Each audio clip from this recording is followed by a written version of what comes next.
Yang muda di hati, bocah yang mote di sini. Kembali lagi bersama kita, ada sis Monica Judana Malela, bisa dipanggil Monjo. dan saya Elizabeth Putri Alsari, bisa dipanggil Elsa. Halo Monjo, apa kabar nih kamu nih? Puji Tuhan, Baik ya, sehat ya pasti ya. Monjo, kita nggak kerasa loh, kita mau masuk masa prapaskah. Terus ini kita mau sharing-sharing boleh nggak sih? Boleh banget lah Mbak. Boleh ya, coba ya. Aku ada beberapa pertanyaan yang aku penasaran banget nih. Kira-kira kamu bisa jawab ya?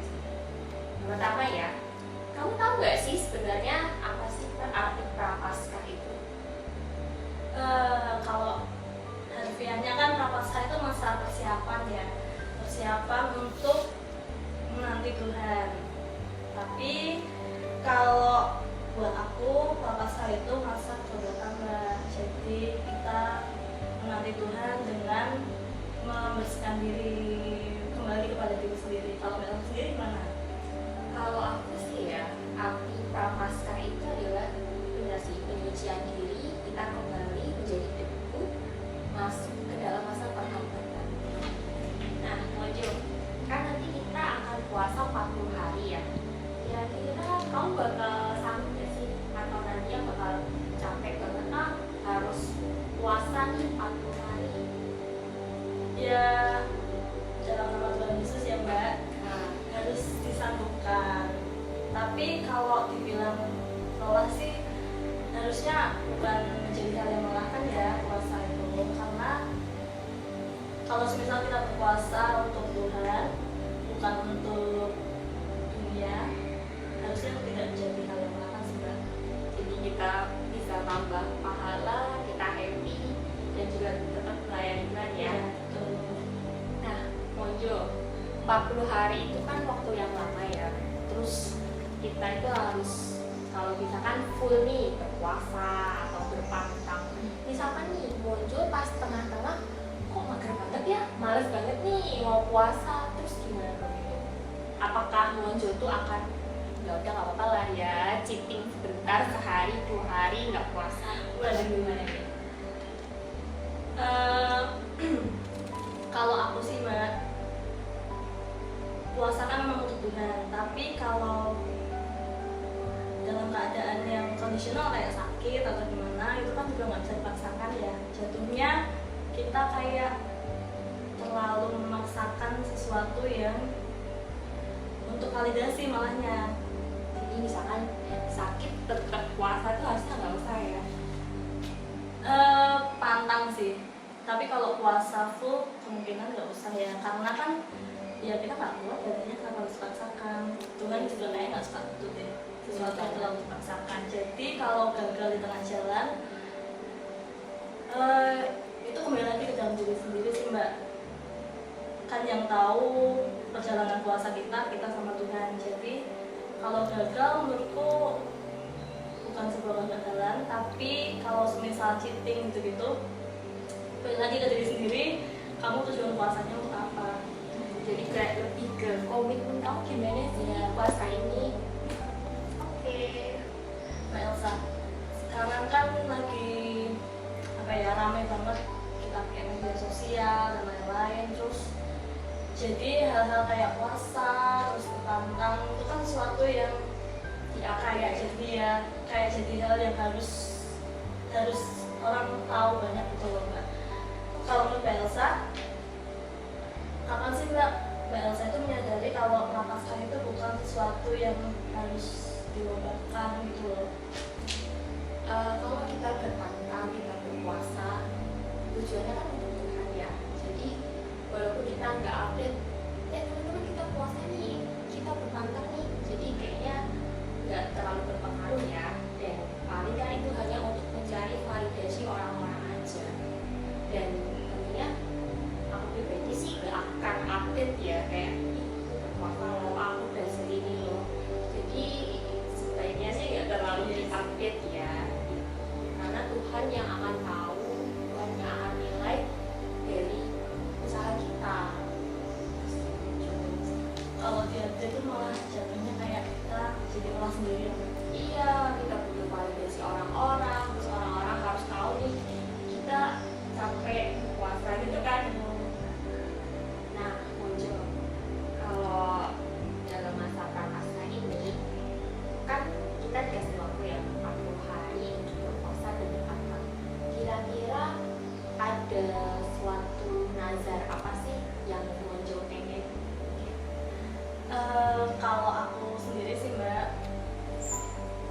aku ingin bisa lebih kembali kepada diri sendiri, kepada Tuhan.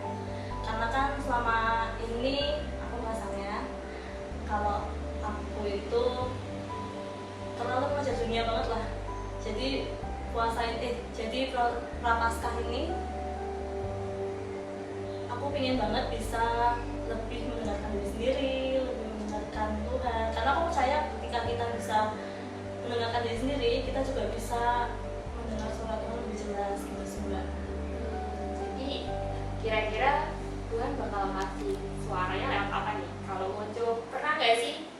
Mungkin lewat mimpi atau mungkin dari suara hati atau apa sih yang pernah Monjo alami? Kalau aku sih biasanya lewat Alkitab sih Mbak. Jadi aku suka banget tiap pagi itu buka random Alkitab. Jadi satu ayat yang aku baca pertama itu aku mengartikan itu Tuhan lagi ngomong sama aku melalui ayat itu. Atau kadang kan aku sering nge-follow akun-akun Katolik kita ya. Sering banget mereka posting tentang ayat, tentang apa kata-kata ini. Itu menurutku jadi pertanda juga buat aku, oh ternyata Tuhan minta aku seperti ini gitu sih. Kalau dari aku itu, jadi aku pingin puasaku kali ini aku bisa lebih kembali kepada diriku, lebih grounding dan bisa terus bisa mendengarkan Tuhan lebih jelas.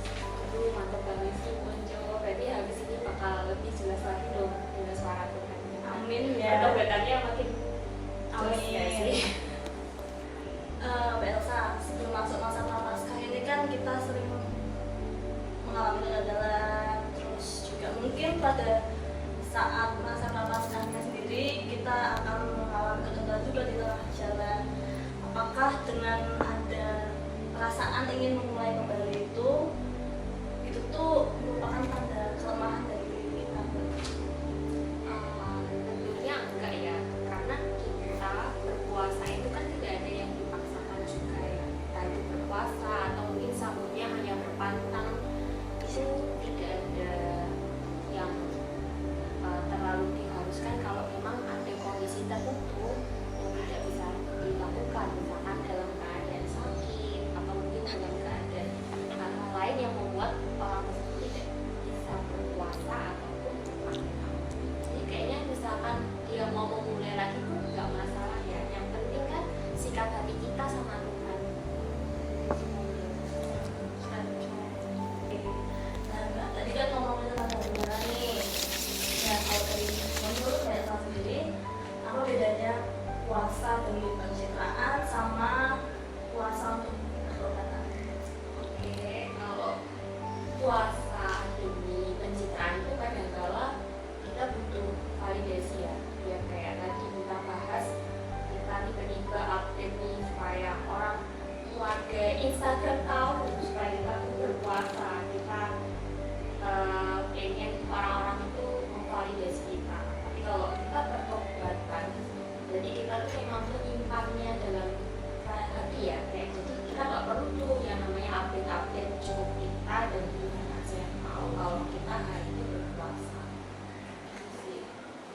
Sama kayak kita bahas tadi ya Mbak, jadi Iya. emang kalau puasa yang kalau bisa cuma kita sama Tuhan ya. Iya, jangan terlalu diupdate juga kan. Nah, Monjo, tahun-tahun sebelumnya kamu merasa gimana sih masa prapaskahnya, berhasil atau mungkin merasa kayak aku kurang deh berpuasa, kurang deh ini berpantang? Aku dekat ya. Kalau aku sih sejujurnya aku nggak merasa berhasil atau gagal Mbak. Karena aku nggak tahu aku gagal atau berhasil. Yang aku lakukan cuman aku melakukan puasa untuk itu aja. Wah, berarti 40 hari tanpa bolong dong nih. Ya. Insya Allah. Insya Allah, Insya Yesus. Insya Yesus. Tapi Jadi berhasil gak? berhasil atau gagalnya itu aku nggak tahu, aku nggak bisa mengkategorikan. Tapi puji Tuhannya, aku merasa diriku disembuhkan dan diperbolehkan Tuhan buat memulai kembali lembaran yang baru. Itu sih Mbak. Keren banget. Berarti di tahun lalu ada berkat tersendiri juga dong ya pasti. Boleh share nggak tuh dulu sama sekarang dia kayak dapat berkat apa nih setelah masuk ke apa ya? Puji Tuhannya aku dapat pekerjaan dulu tahun lalu. Terus juga 2 tahun sebelumnya aku pernah jauh banget mbak dari gereja. Jauh. Jadi tanda kutip gimana tuh? Maksudnya nggak pernah ke gereja? Iya. Atau Sebelumnya aku waktu berapa lama ya? Kira-kira sekitar 3-5 tahun aku jarang gereja. Terus 2024 itu aku merasa kayak Tuhan panggil aku lagi buat di gereja, dan itu pada masa Prapaskah tahun 2024 pas banget. Jadi Prapaskah itu punya kesan kesan tersendiri ya? tersendiri buat aku. Keren. Nah, Monjo, kita kan sudah mengalami banyak masa prapaskah ya. Terus kira-kira dari tadi kan Monjo cerita, Monjo tuh dapat banyak berkat di masa prapaskah, ya kan? Terus ada nggak ini pesan-pesan buat anak-anak muda supaya jadi penyemangat mereka masa prapaskahnya nggak berantem? Oke, kalau dari aku ya mbak, buat teman-teman muda yang merasa Prapaskahnya berantakan, itu nggak perlu dipikirin Prapaskahmu berantakan atau enggak, gagal atau berhasil, karena ya kamu melakukan itu untuk Tuhan, jadi fokus ke itu aja. Jangan pernah minder sama pencapaian orang lain, pencapaian Prapaskah orang lain sih terutama, karena kamu ya beda lagi, kamu melakukan pantang dan puasa kan untuk Tuhan dan dirimu sendiri, jadi fokus ke itu aja sih, nggak perlu melihat orang lain. Kalau Mbak Elsa? Kalau aku pribadi ya, untuk teman-teman yang masa prapaskahnya mungkin dirasa masih berantakan, gak apa-apa, ayo semangat lagi ya, masih ada waktu dan masih ada kesempatan. Yuk kita teman-teman muda, kita bangun hubungan pribadi sama Tuhan, karena setiap langkah perjalanan hidup kita butuh yang namanya pertolongan. Mbak Elsa, terima kasih sharing-sharingnya hari ini. Wah, insightful ya buat teman-teman muda supaya Prapaskahnya lebih baik, terus biar mereka juga nggak takut gagal. Iya, Menjalani Prapaskah. lebih semangat lagi ya pastinya. Itu mungkin sekian dari kita kali ya Mbak. Jangan lupa